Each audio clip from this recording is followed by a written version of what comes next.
Greetings and hi, and I really need to stop with the hand stuff at the moment because, yeah, my hand, you know how like 2 years ago there was the whole thing about my mum like walking out halfway through the purchase of a bed, and then I decided like fucking moron, oh it's okay, I'll pay for it, she'll pay me back. Which, by the way, is basically Trump's plan to make America, to make Mexico pay for the wall. Like, yeah, America will pay for it now, because Mexico will totally get round paying America back later. Yeah. I'm not meaning to bash Trump here. It's just like, I've done that before. It doesn't work out.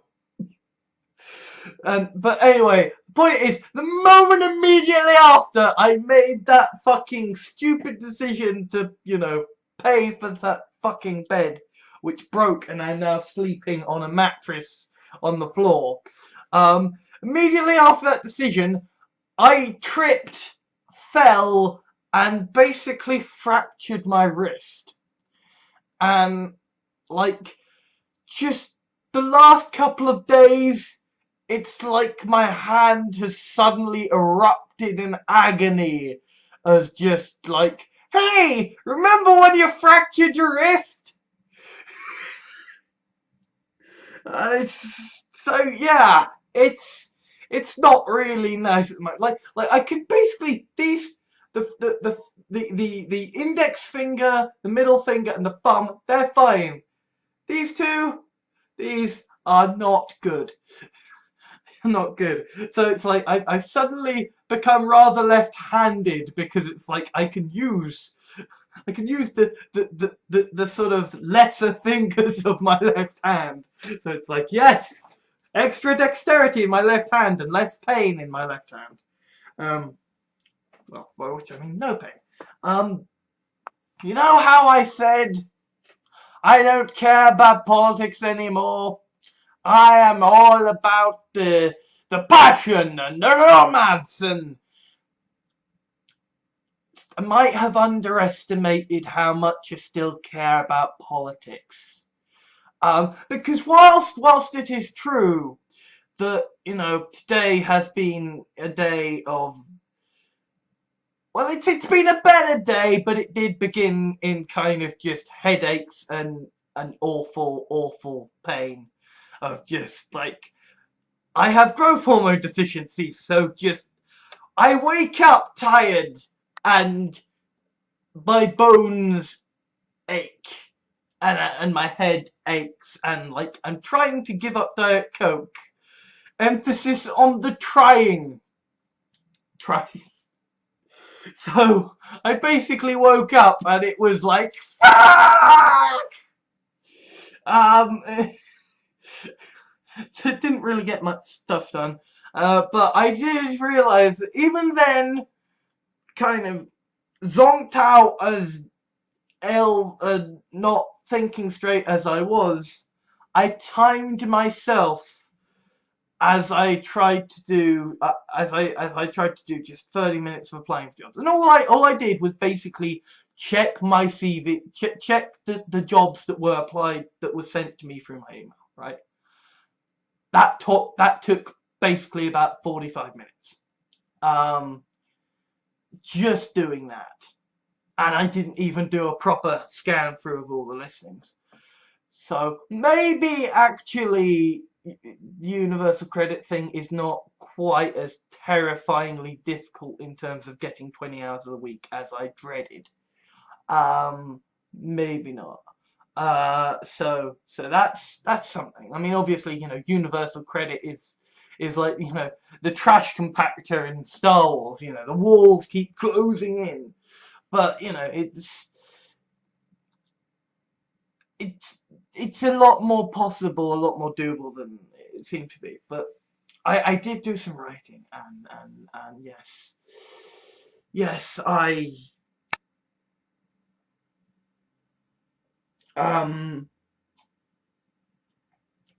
basically sort of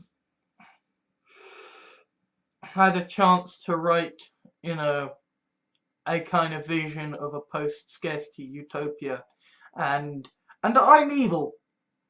I am evil. I am truly evil. So if you see this story, this thing that I have written, I think its current title is like Freedom Complex. If you see this, yes, I am aware that the implications are that I am a man who is driven by passion and lust, and is kind of sad and depraved. But yeah. Also, that followed by basically watching a news story about how, yeah, Ivanka Trump is already, like, it's just April. We are barely 4 months in to Donald Trump's presidency, and already his daughter is like, yeah, I'm complicit in Donald Trump being awesome. Yeah, you know, if that's what you think is being awesome. Clearly, you know, the Young Turks reporting, yeah, she's not being awesome. He's not being awesome, right? And again, I'm not bringing up the Trump bashing. What I'm pointing out is, like, this is a news story about Trump, right? And this I'm evil. This is a story about how Ivanka Trump is complicit in Trump's evilness, right? And I can't help thinking that yes, that woman has some damn fine aesthetics, and if it wasn't for the fact that I have rules about this stuff, after certain fanfics that went terribly wrong, the and thus the resulting codes that I have in place, that yes, Ivanka Trump has the aesthetics to quite easily belong in one of my very depraved fictions, because damn, that woman is fine.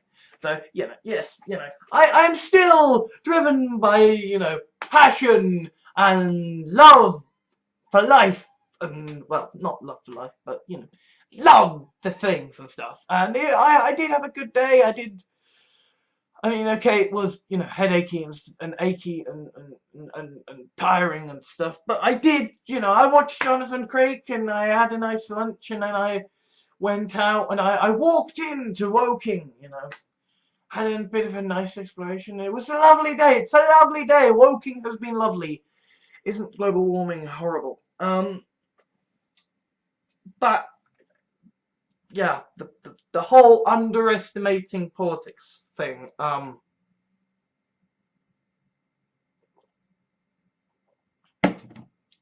So I think first off,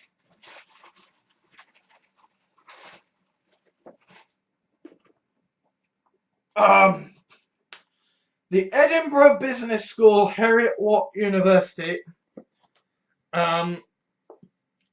economics.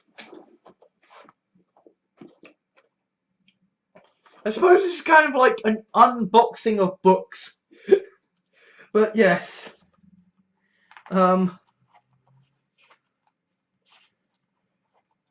If oh dear, come on. Come on.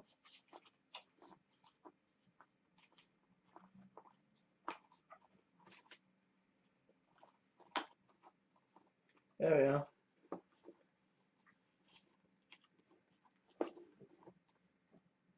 are.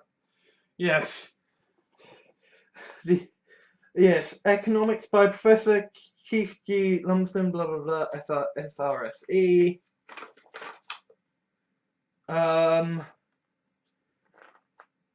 And yeah, just the fact that it's like, you know, Module 1, Economic Concepts, Issues and Tools. Module 2, an overview of economics. Module 3, demand. Module 4, supply. Module 5, the market. Module 6, economic efficiency. Module 7, organization of industries. Module 8, public goods and externalities. Module 9, income distribution. Module 10, international sector. Module 11, macroeconomics overview. Module 12, potential output. Module 13, the circular flow of income. Module 14, a simple model of income determination. Module 15, expanded model of income determination. Module 16, fiscal policy. Module 17, money, the central bank and monetary policy. Module 18, the quantity theory and Keynesian theory of money. Module 19, integration of the real and monetary sectors of the economy. Module 20, inflation and unemployment. Module 21, economics in the world today. That would be the world as it was in 2011-ish. And then, yes. An appendix, answers, an index. But yes. Basically, I have bought a sort of university book on economics because it was £5 in the library, and like I walked in and I just saw it and I thought, what the fuck? I can't not. I just couldn't not. So I got it. I don't know when I'll get round to it, because I suppose to a certain extent I don't really need it because like Wikipedia exists, but it's nice to have something as a sort of introductory thing to give to stuff as well. I mean, obviously I know a certain amount of economics as regards to left-wing politics and blah blah blah, but it is interesting to sort of have like I suppose an industry standard take on economics to kind of almost examine how the capitalistic world sees economics. You know what? I've got a few other books to go through. I want to get some more drink, so I'm gonna pause this now. I also got textbook on contract law, 7th edition by Gil Poole from Oxford University Press. Textbook on contract law is designed specifically for those new to the subject and offers a clear and engaging account of the modern law of contract. 7th edition has been restructured and thoroughly revised to take account of significant recent developments in the law, and to link this text to Casebook on Contract Law, written by the same author. Offering accurate and up-to-date coverage, this edition also provides discussion of important new topics such as e-contracting, which is discussed within the context of Electronic Commerce Regulations 2002, provides a straightforward, comprehensive and accessible introduction to contract law, covers key contemporary topics such as e-contracts and the opening of the Human Rights Act, and the impact of the Human Rights Act. Opening chapter provides an excellent overview of the key theories and perspectives of contract law. Each chapter now includes a chapter summary, a guide to further reading, and web links. Yeah. Basically, I got this because, well, it was only £1. Because kind of, and here is again where I sound evil as fuck, right? Because I kind of made a joke about this on Facebook that's like, you know, I am all smash the patriarchy, end capitalism, and then, you know, I go around and write fetish fiction about literally owning women. And so basically, I suppose I picked this up as just kind of like reference material of like of that stuff not being complete, and of like I wanted. Okay, how do I write this? How do I say this without making it sound complete evil? Basically, as a pulp sci-fi writer, I frequently just go rah rah rah rah rah sci-fi magic rah, right? And normally I can kinda get away with it, right? Because well, it's a different universe, right? And when it comes to the cells, it's like, there are different species, and, it's different laws, and, there is this whole sort of origin story of basically, like, elder gods manipulating events to get people into power so that they can fight great galactic wars, and then other elder gods being manipulative bastards saying, well, if you let me do this thing, I will go off and conquer all these things for you, so you can have more people to fight in your great intergalactic war or whatever. So, right, I kind of say, yes, this might be bullshit, but plot, right? But nevertheless, there is part of me that cares, right? That cares about the little details. Like, I mean, this is a small thing that kind of actually cropped up in the sort of in a thing I was writing today, which is that, like, there is this thing in sort of like vor and microphilia fiction that, like, and it's a thing that I kind of to a certain extent within, certain caveats of fiction, whatever, right? That it's kind of adorable, the sort of the image of, like, a tiny person willingly climbing onto a spoon or a fork and getting swallowed whole.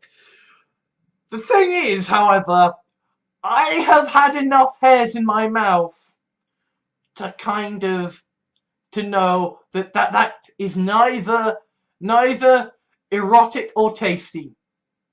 That you don't want hairs in the mouth, and yet at the same time, I think that, even if you don't like vor's kind of worse if it's like they're shaved beforehand so as not to get any hair. Like there is a certain level of, like, if you put too much thought into it, then it becomes creepier than if it's just like, ooh, sexy people being swallowed whole, right? And so it's like little tiny details just stick in my brain and go, but why? But why? I mean, this is the whole thing, that it took me bloody years to actually get back into microphilia when I finally found a kind of sci-fi way that could work, that fit with my definition of plausibility.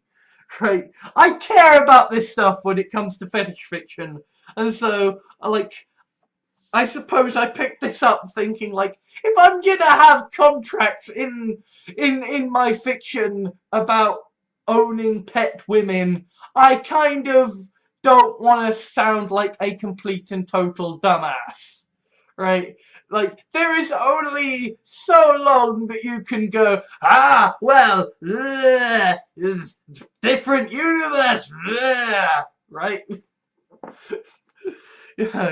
So I reference material for that sort of thing. I stress purely fiction reference material.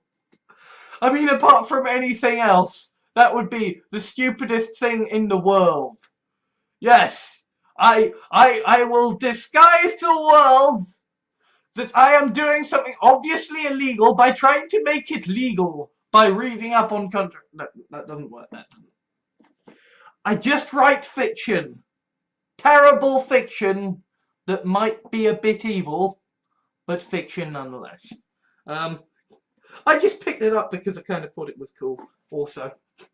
Because I've been listening to Word Funk with sort of Leon Thomas and Austin Yorsky, and contract law just sounds kind of interesting in how kind of bleak it is, and it's kind of been in the news lately of just, like, all this stuff with, like, Kesha and like, yeah, there's a lot of a lot of dark stuff that goes on with contracts, and so kind of interested to have this as sort of a reference guide. Although I don't expect to be actively reading it, because I don't. This isn't even something where like I'm actively interested in it in the same way that I am about economics. It's just it's a nice to have. It's a nice to have, and it was only £1.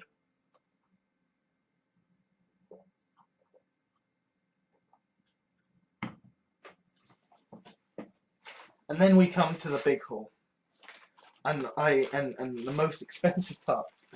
So let's start with the biggest book first. Neurotribes, The Legacy of Autism and How to Think Smarter About People Who Think Differently, by Steve Silberman, with a foreword by Oliver Sacks. It's a winner of the Samuel Johnson Prize for non-fiction 2015. It's the Sunday Times and New York Times bestseller. Brilliant and sparklingly humane, The Guardian. What is autism? A devastating developmental condition, a lifelong disability, or a naturally occurring form of cognitive difference akin to genius? In truth, it is all these things and more. The future of our society depends upon our understanding it. Going back to the earliest autism research and chronicling the brave and lonely journey of autistic people and their families through the decades, Silberman provides long-sought solutions to the autism puzzle, while casting light on the growing movement of neurodiversity and mapping out a path towards a more humane world for people of learning with learning differences. Fascinating reading. It will change how you think of autism, and it belongs on a bookshelf of anyone interested in autism and the workings of the human brain. All the science. £10.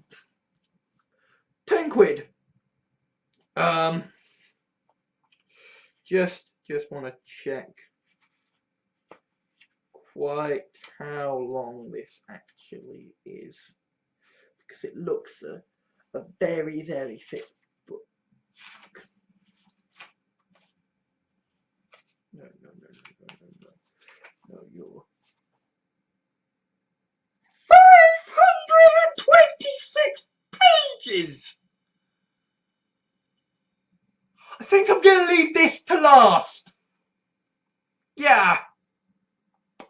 Yeah, I'm going to need a run-up for this one. 526 pages! And this is the one I should theoretically be most interested in, because it's the only one that's kind of new to me and sort of about stuff that... But then the trouble is I have a horrible feeling that I'll pick this up and I'll get 2 pages in and then go, he's a horrible man!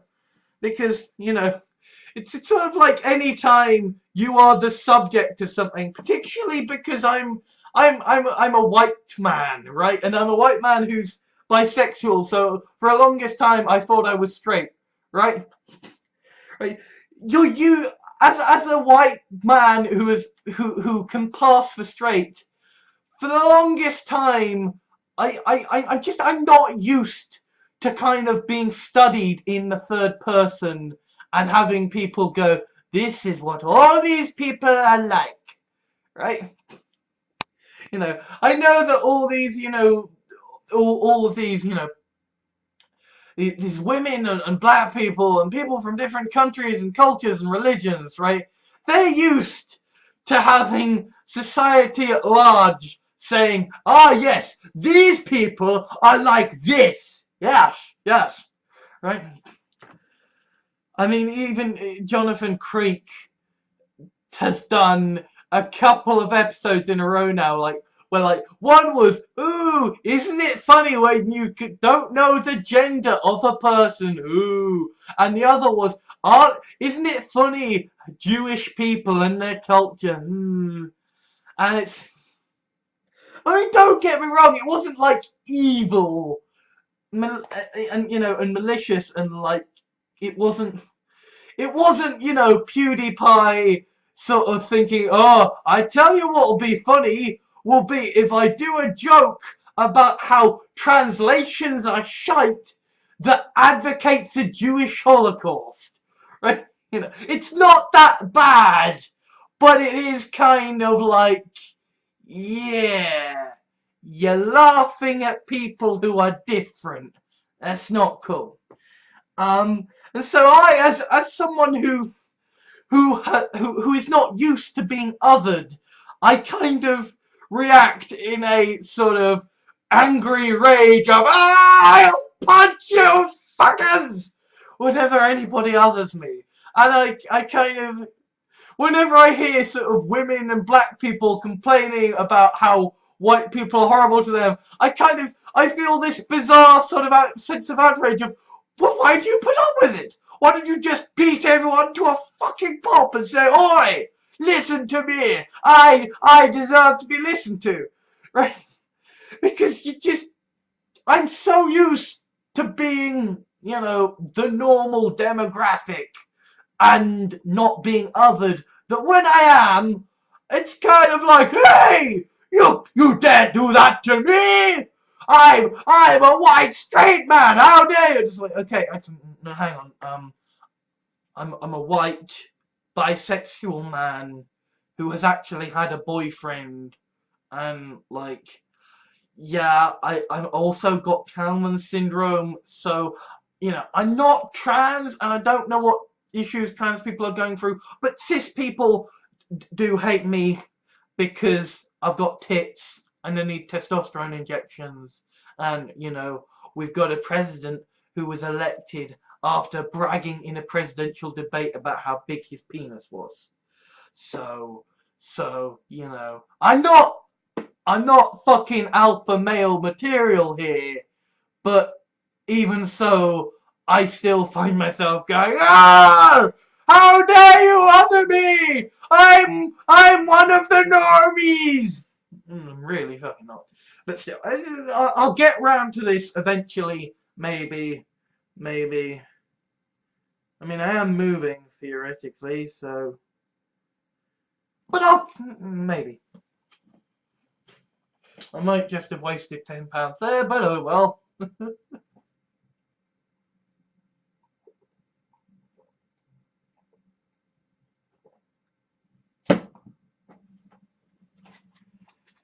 And then we have The Establishment and How They Get Away With It by Owen Jones, author of Chavs. The phenomenal bestseller. Funnily enough, Owen Jones is someone who I actually know most from social media.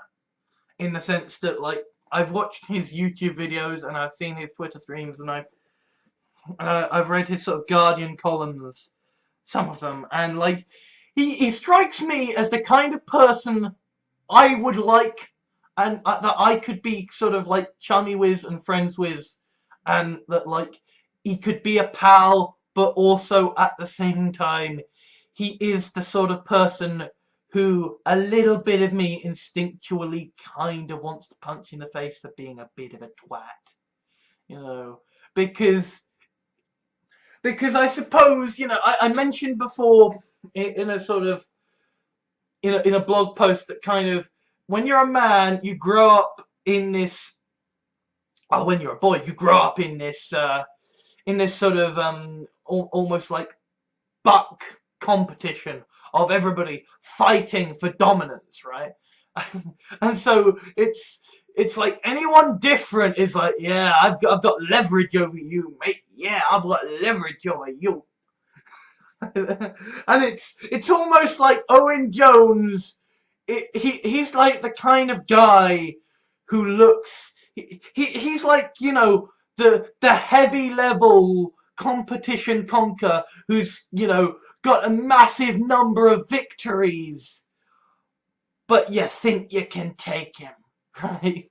He's like the heavyweight boxer, but he's got a bit of a glass jaw, and it's like, I could take him, and then I could get all that kudos, So in the sense that, like, Owen Jones is, he's very, very, very upper middle class, if not upper class,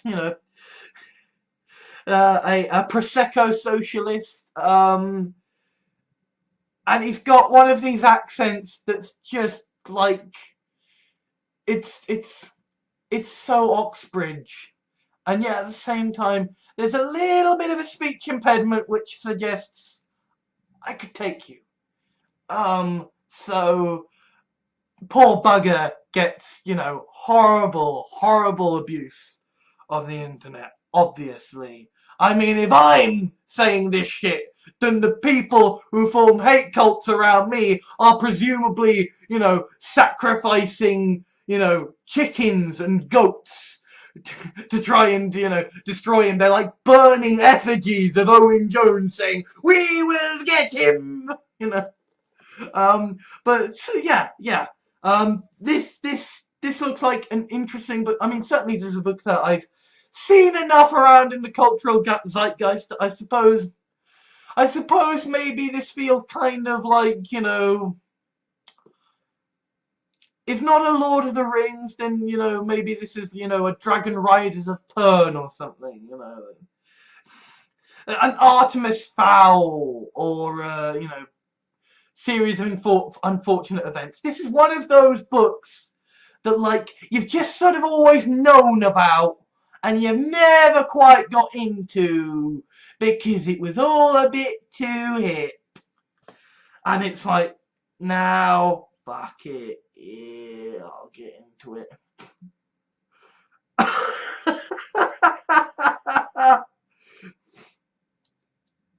Sorry, Russell Brand says, "Our generation's Orwell." I'm sorry, Russell. You're brilliant and amazing, but, like, calling fucking Owen Jones George fucking Orwell. I mean, I don't know, it might actually be accurate, but somehow I doubt that fucking slightly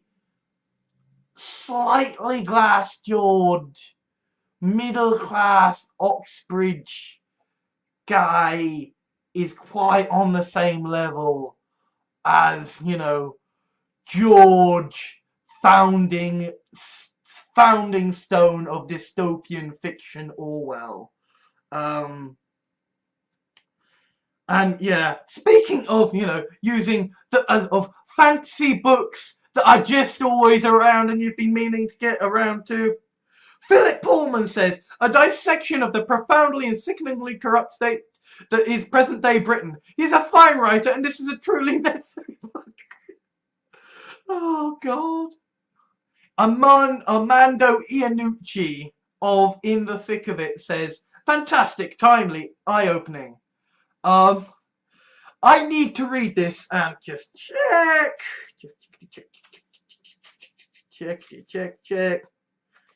How many words? No, not how many words, how many pages? Pages. How many pages is this?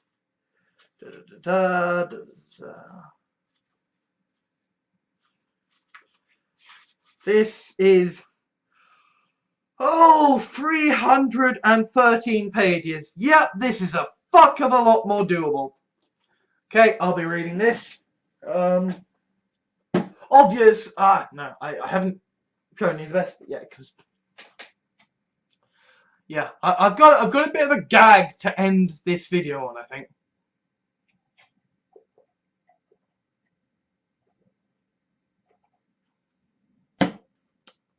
Yeah, I'm pathetic.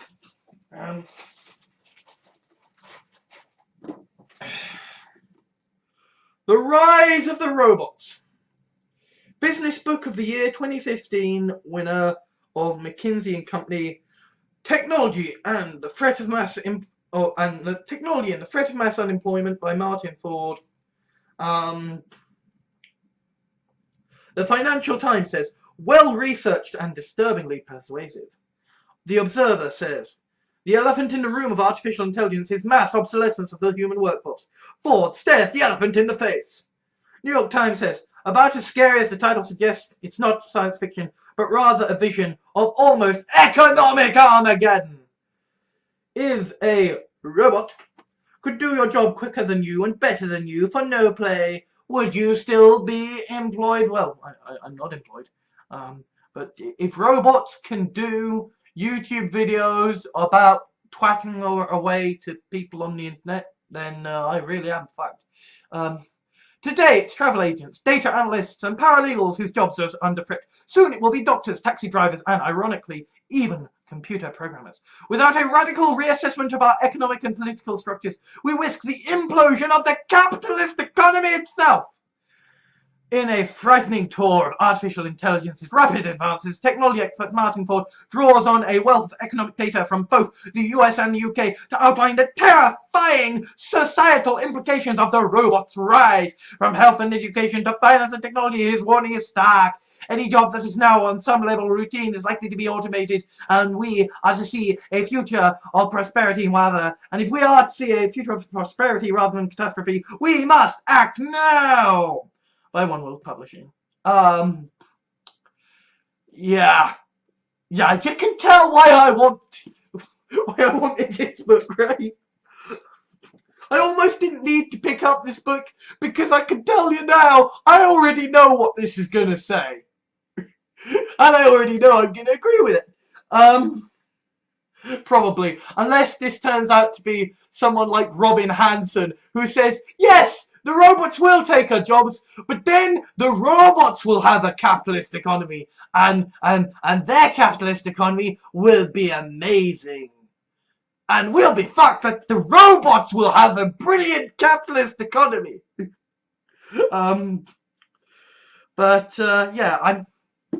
Again, how many fucking pages? How many fucking pages? How many fucking pages? How many fucking pages? How many fucking pages? How many fucking pages? How many fucking pages? Don't need the acknowledgements. So that is 285 pages. I think I'll be reading that next. No.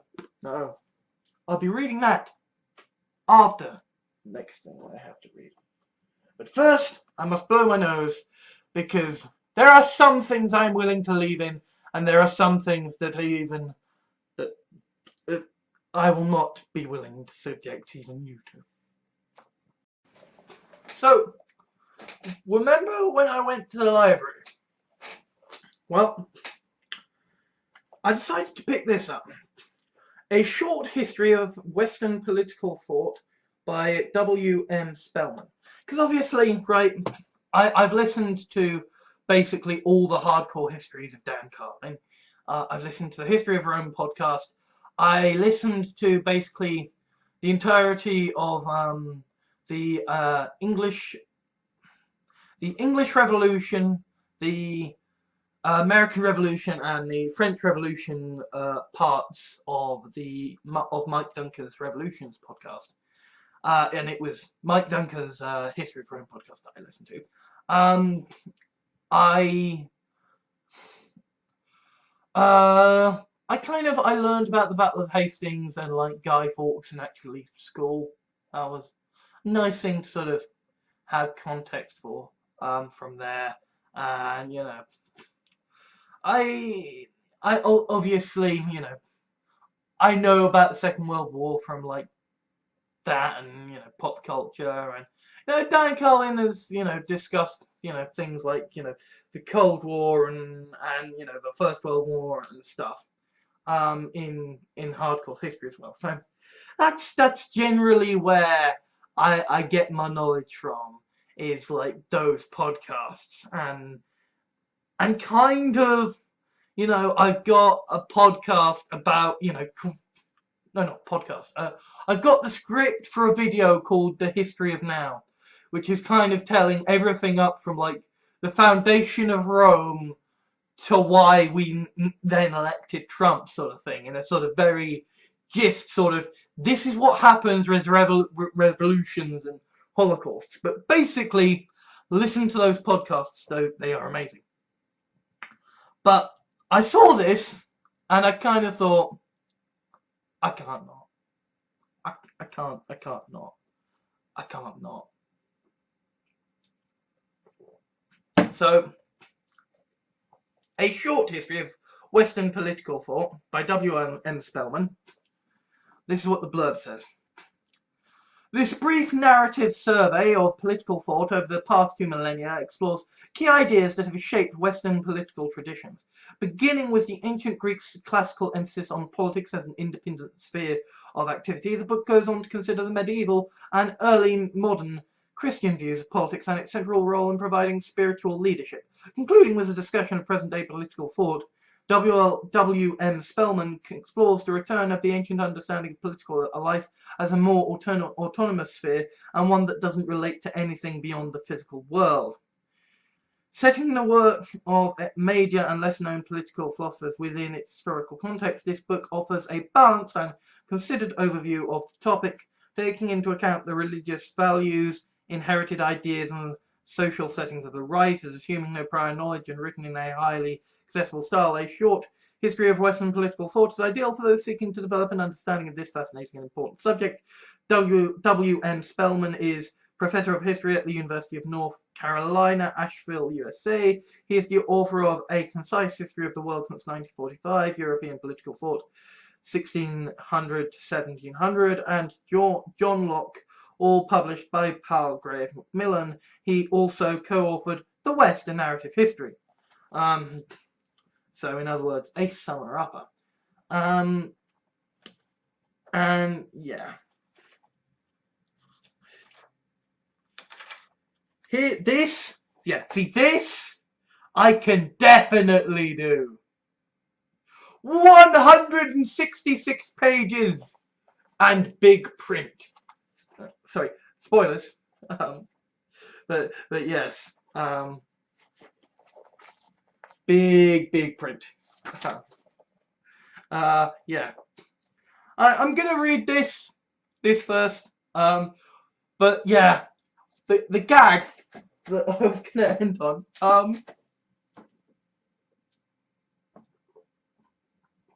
So basically, I every now and again, right? I've been a little late with my books. Not by much, you know, maybe a week, maybe 2 weeks, and then I sort of get the books in, right? And it's never been a problem before, because either I have returned them in the self-scan things, or I have returned them through the drop-off. Never been an issue. Never. And I kind of, it's been niggling in the back of my mind. That's odd. I should be overdrawn. I keep expecting someone to go, "Oh, sir, if you could just come this way. If you could just come with us, sir. It won't take long. Just gonna show you to the special room," right? You know, it's like how CDP Grey says, you know, when you're going through, airports, you're always incredibly kind and courteous to the security people. Like, yes, sir, right this way. It's like, absolutely, brilliant, sir. Right? Because you don't want to get led aside to the special room. I kind of felt like that on numerous occasions of just like, am I gonna get led into the special room now where bad stuff happens? Our security guard's gonna come out and lead me away because, oh my god, my book was 2 weeks late. But it's never been an issue. Never been an issue. Until today. Because of this book. Because buying those books, but buying this great heavy thing. So bear in mind, these 2 fingers hurt like hell. Can't really put pressure on them, and I'm just lifting up this heavy thing. Yeah, this and this, pay for them just fine, only £6. This, because it required scanning my card, my library card, meant that the kind lady at the till went, "Oh, seems you owe us £10. Lucky I decided to draw out quite a bit of money, just in case." So yeah. Taking this book out of the library whilst I was going to pay for some other books inadvertently cost me £10. Because it was like, then someone was there to notice, "Oh wait, it says you owe us £10. I kind of wonder, had I not decided to pick this book up, whether it just wouldn't have been a problem, right? I might never have gone to that library ever again. Or maybe it would have just been worse. Come back decades later. Well, sir, it seems you owe us £100 because you little tiny, 2-week. It seems you're overdrawn by. It seems you owe us a couple of quid. It's not that much, just a couple of quid. But then you don't pay that off. You don't pay that off. You don't pay that off. And it's not like there's any interest. It's just you're never paying it down because you never have to pay it down.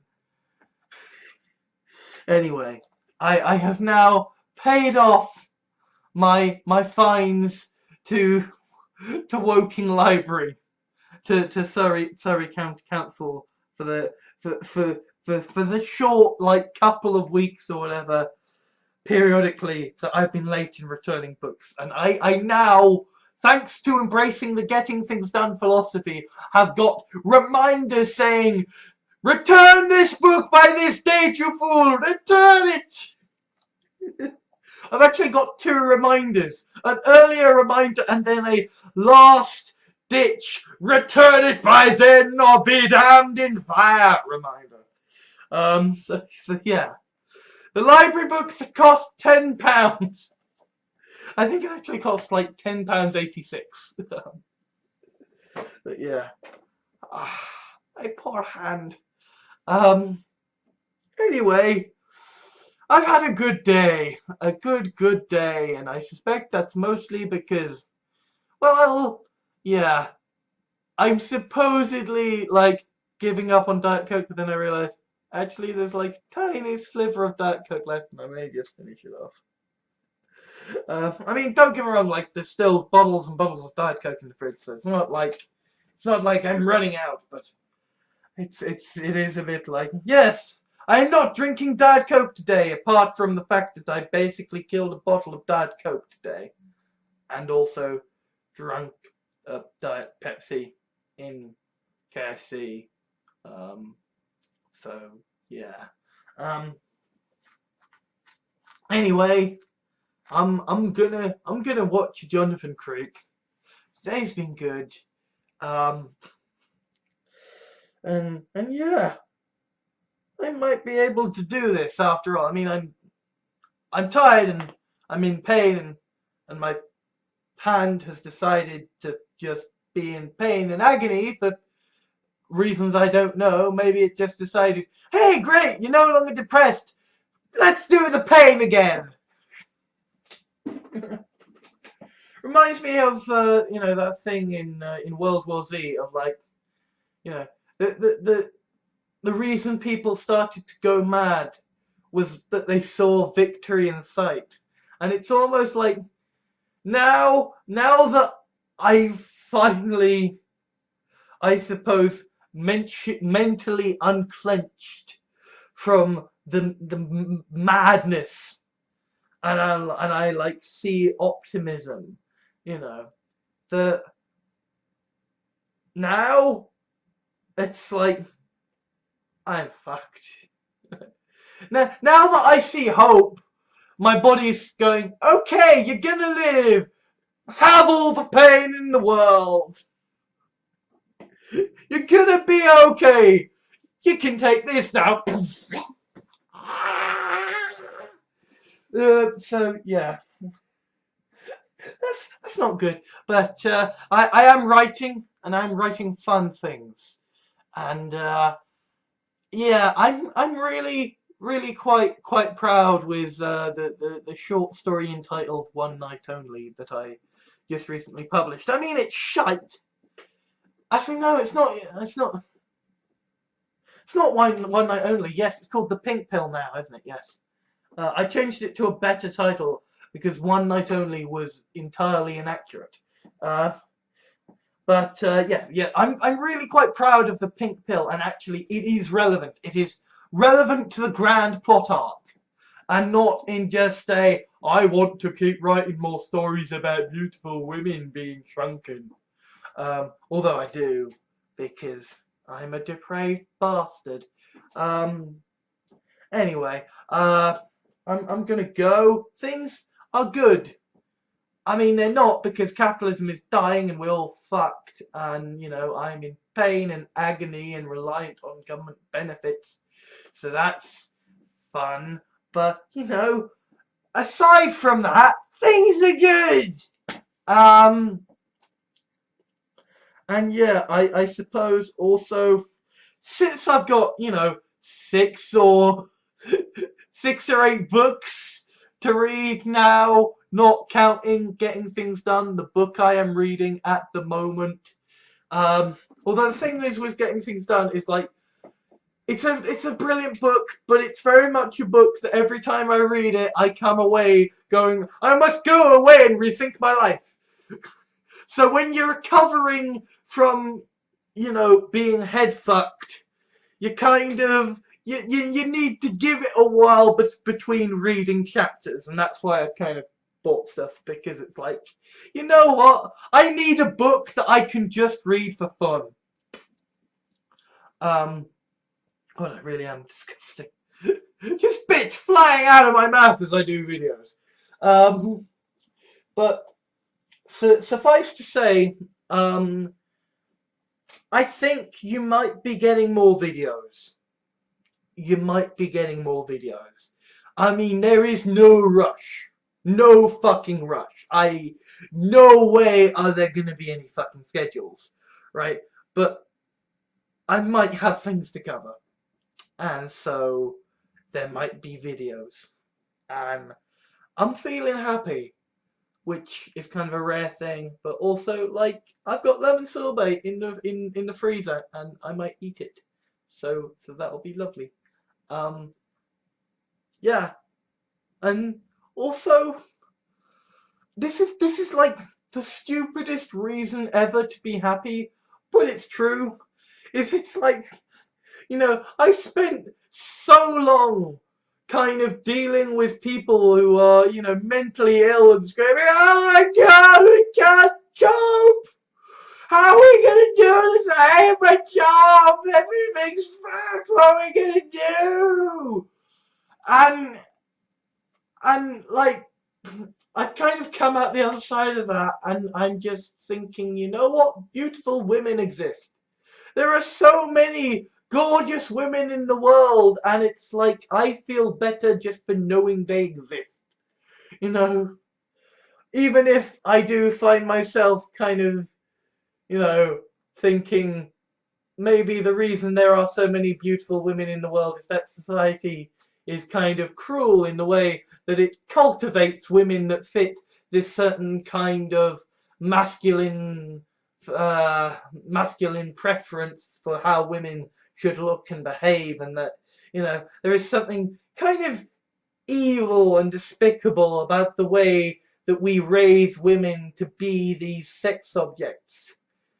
But at the same time, there are so many beautiful women in the world, and I fucking love it. And it's amazing, and they're wonderful, and like, feminism will save us all. And I mean, okay, feminism might also decide that I should be one of the first against the wall when the revolution comes, but frankly, fair enough. Right? You write fiction about people getting about beautiful women getting, you know, owned, kept as pets, and eaten alive. Yeah, you maybe deserve to be first against the wall when the revolution comes. Maybe that's fair. Maybe that's fair. But either way, beautiful women exist, and beautiful, strong, you know, young women are going to be part of feminism, and they will destroy capitalism, and they will bring about a glorious socialist utopia. And like, yeah, that's awesome. And I'm glad that's a thing. Um, I suppose young beautiful women are my faith now. You know, it used to be capitalism. It is now robots and young beautiful women. Um, and with that, I think I will say goodbye. Um, yeah, life is not a complete and utter pile of shite. Bye. Thank you for watching my main channel. Please remember to leave a like, favourite and comment. Shout out to the Dislike Club. Subscribe if you like what you saw, and share if you know someone who might be interested in the contents of this video. If you would like to help ensure more videos get made, there are a few options available to you. You can whitelist this channel in your adblock software to ensure what ad revenue you provide has a chance of making its way to me. If you sign up to make a regular monthly donation through my Patreon, then you will get to watch a selection of videos available exclusively to my Patreon supporters over at my Patreon page. One-off donations are payable through PayPal, or if that doesn't suit your sensibilities, you can gift items through Steam or Amazon via my public wish lists. Obviously, I don't expect anything, and the vast majority of my videos will remain free and ad-supported. All that remains is to say Trump should be impeached, the genocidal must be stopped, and institute universal basic income now.